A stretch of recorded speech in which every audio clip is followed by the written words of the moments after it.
માયાભાઈના પુત્ર જયરાજ આહિરની ધરપકડ 27 દિવસ સ્થાનિક પોલીસે ડાયરા કર્યા અને એસઆઈટીએ પોલ ખોલી. હાસ્ય કલાકારનો પુત્ર સકંજામાં, માયાભાઈનો દીકરો આંટીમાં. બગદાણામાં ગોળી યુવક નવનીત બાલધિયાને માર મારવાના કેસમાં માયાભાઈ આહિરના દીકરાની ધરપકડ. એસઆઈટીએ 3 દિવસમાં આજે બીજી વાર પૂછપરછ માટે બોલાવ્યો હતો. નવનીત બાલધિયાને માર મારવાના ચકચારી કેસમાં એસઆઈટીની તપાસ તેજ બની છે, જેમાં શરૂઆતથી જ જેમના પર આક્ષેપ થઈ રહ્યા છે જે જયરાજ આહિરને નિવેદન નોંધાવવા માટે ફરી એકવાર રેન્જ આઈજીની કચેરીએ બોલાવવામાં આવતા જયરાજ હાજર થયો હતો. એસઆઈટી દ્વારા સતત 2 કલાકથી જયરાજ આહિરની પૂછપરછ કરવામાં આવી હતી, જે બાદ જયરાજ આહિરની ધરપકડ કરવામાં આવી. એસઆઈટી દ્વારા આ કેસમાં જયરાજ આહિરની પૂછપરછને પગલે કોઈ અનિચ્છનીય બનાવ ન બને એ માટે આઈજી કચેરી ખાતે ચુસ્ત પોલીસ બંદોબસ્ત પણ તૈનાત કરી દેવામાં આવ્યો હતો.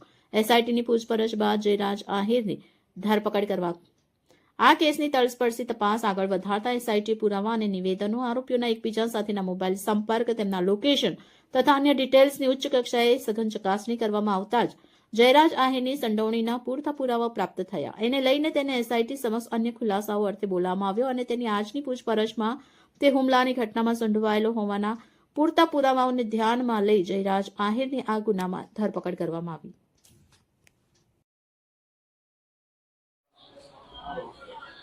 બગદાણા પોલીસ સ્ટેશનમાં જે ગુનો નોંધાયેલો છે, આપ લોકો જાણો છો, અત્યાર સુધીમાં સીટે પહેલાં શરૂઆતમાં 8 આરોપીઓની ધરપકડ કરવામાં આવી હતી અને બાકીના કેટલાક આરોપીઓની પણ ધરપકડ અત્યારે કરવામાં આવી છે. આ તમામના નિવેદનો, સાંયોગિક સાક્ષીઓના નિવેદનો, કોલ ડિટેલ્સ અને તમામના આધારે જયરાજ આહિરને પણ 3 દિવસ પહેલાં અહીંયા બોલાવવામાં આવેલા હતા આઈજી કચેરીએ. એમની પૂછપરછ ચાલેલી હતી અને ત્યારબાદ પણ બીજા 2 આરોપીઓની ધરપકડ સીટે કરેલી હતી અને તમામ પુરાવાઓને અત્યારે ધ્યાને લેવામાં આવ્યા અને આજે સવારથી જ એસઆઈટીએ સાથે તમામ પુરાવાઓની ચકાસણી કરી હતી અને ચકાસણીના અંતે કેટલીક બાબતો સ્પષ્ટ કરવા માટે જયરાજ આહિરને ફરીથી અત્યારે સમન્સ પાઠવવામાં આવ્યું છે અને સમન્સના આધારે તેમની પૂછપરછ બાદ તમામ એસઆઈટીની ટીમને ચોક્કસપણે લાગ્યું છે કે આમાં પ્રાથમિક પુરાવા પૂરતા છે કે જેમાંથી જયરાજ આહિરની અમે ધરપકડ કરી શકીએ, એટલે આજરોજ એમની ધરપકડ કરવામાં આવી છે. સર, કેવા પ્રકારના પુરાવા જયરાજ આહિર વિરુદ્ધ મળ્યા છે જેને લઈને ધરપકડ કરાઈ છે? શરૂઆતના તબક્કામાં જ્યારે એસઆઈટીએ આ તપાસ કરી હતી ત્યારે પણ કેટલાક પુરાવાઓ જે હતા જેની મૂલવણી અમે કરવામાં આવી હતી અને ત્યારબાદ જે 8 આરોપીઓની ફર્ધર પૂછપરછ કરવામાં આવી એમાં પણ કેટલીક સંડોવણીઓ જણાવી હતી અને ત્યારબાદ બીજા 2 આરોપીઓની ધરપકડ કરવામાં આવી. એના પછી પણ 2 મહત્વના સાક્ષીઓના નિવેદનો પણ લેવામાં આવ્યા અને અન્ય ટેકનિકલ પુરાવો પણ પ્રાપ્ત થયો છે કે જે એફએસએલની વેરિફિકેશન માટે જરૂરી છે, પણ એ પુરાવો પણ મેં ધ્યાને લીધો છે.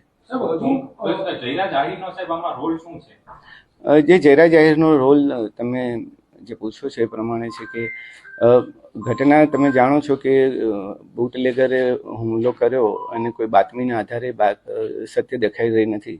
એકચ્યુઅલી જે આરોપીઓ જે છે, રાજુ, નાજુ અને અન્ય લોકો પણ એ પણ જયરાજ આહિરના સંપર્કમાં પહેલેથી જ હતા અને મોટાભાગે એ તમામનું અને જયરાજ આહિરનું પોતાનું પણ રોષ હોવાનું કારણ સ્પષ્ટ થયું છે.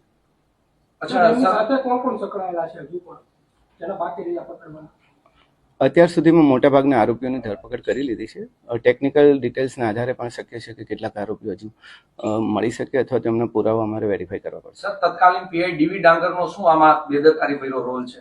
એ હજી અંતરંગ વિષય છે, આંતરિક વિષય છે. અમે તપાસ કરી રહ્યા છીએ કે ખરેખર શું થયું હતું એ વખતે. હાલ પૂરતું અમારું ફોકસ ઇન્વેસ્ટિગેશન પર હતું. ઓલરેડી જે આપણે કલમો દાખલ કરી છે, 120B પણ દાખલ કરી છે, 307 પણ જૂની કલમો જે દાખલ કરી છે આપણે એ મુજબનો ગુનો દાખલ કરવામાં આવ્યો છે.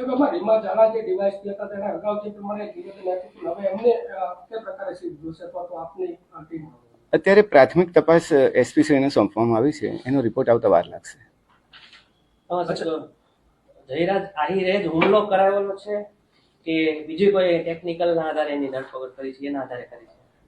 પ્રાથમિક માહિતીઓ, નિવેદનો, કોલ ડિટેલ્સ, એકબીજાના લોકેશન્સ, એકબીજાના સંપર્કોને આધારે તમામ લોકો આ હુમલામાં સંડોવણી ધરાવે છે. અચ્છા સાહેબ, આરોપીઓ છે તે માર મારતી વખતે વિડીયો કોલ કર્યો હતો. કોને વિડીયો કોલમાં બતાવી રહ્યા હતા? વિડીયો કોલની તથ્યો તપાસવા માટે અમારે આઈપીડીઆર મંગાવવું પડે અને આઈપીડીઆર અમે માંગ્યા છે, આવતા વાર લાગશે, ત્યાર પછી સ્પષ્ટ થશે. અચ્છા સર, એવી પણ માહિતી છે જે દિવસે રિકન્સ્ટ્રક્શન કરવામાં આવ્યું હતું ત્યારે બે શખ્સો છે તે થેલો ભરીને પૈસા લાવ્યા હતા અને મોબાઈલ લાવ્યા હતા. પોલીસ એવું કહી રહી હતી કે અમે જ બોલાવ્યા છે સાહેબ. તો આ મોબાઈલ શું બદલાવી નાખ્યા છે?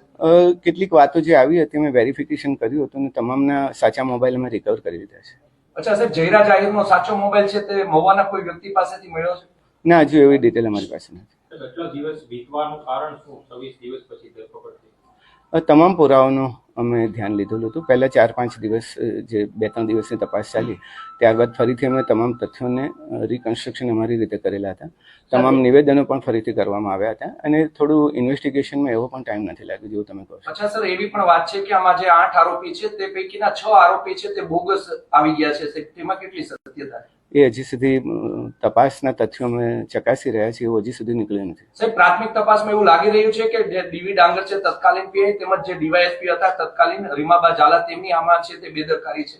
એ તપાસનો વિષય અમે એસપીસીને સોંપેલો છે, એનો રિપોર્ટ આવતા વાર લાગશે. નવનીત બાલાજીએ જે પુરાવા આપ્યા એના આધારે જયરાજ આહિર સામે તે પુરાવા મળ્યા છે કે પછી કોઈ અને તમામ પુરાવા અમે કહીએ કે તમામ પુરાવાઓને ધ્યાને લીધા છે. જેટલા આરોપીઓ પકડાયા, જેટલા સાક્ષીઓ મળ્યા, ફરિયાદીના નિવેદનો અને તમામનું અને ટેકનિકલ ડિટેલ્સ, લોકેશન્સને આધારે પણ તમને જે પ્રેસ નોટ આપવામાં આવી છે એમાં તમામનો ઉલ્લેખ છે.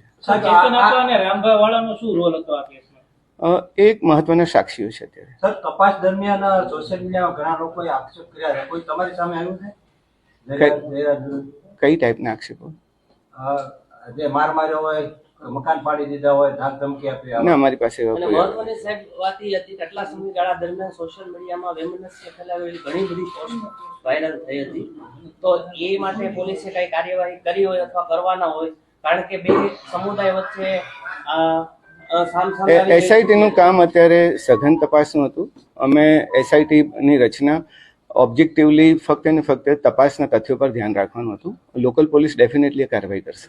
સાહેબ, એક પરિવાર આરોપીના પરિવારજનો જણાવ્યું હતું કે તેમના ઘરે પોલીસ